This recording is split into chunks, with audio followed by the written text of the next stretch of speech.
Jeshi la Polisi lingependa kujulisha kuwa hadi jioni hii ya tarehe 10 mwezi wa 12 2025, hali ya nchi kiusalama ni shwari na shughuli za kiuchumi na kijamii zimeendelea kufanyika katika mazingira ya amani na utulivu. Wakati Jeshi la Polisi na vyombo vingine vya ulinzi na usalama vikiendelea kulinda amani, usalama wa nchi, maisha ya watu na mali zao, vinapenda kuendelea kutoa wito kwa wananchi na wadau wengine, endapo wanawafahamu watu waliounda na wanaendesha makundi ya mtandaoni yenye lengo la kuandaa na kusambaza taarifa za uzushi, uchochezi, uongo na kuhamasisha vurugu, vitendo ambavyo ni kinyume na sheria ya makosa ya kimtandao,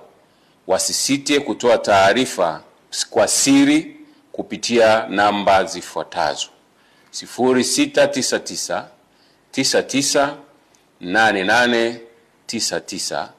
au 0787 66 8306, na kwa njia ya ujumbe kwenye mfumo kupitia kiunganishi kifuatacho: taarifa.tpf.go.tz.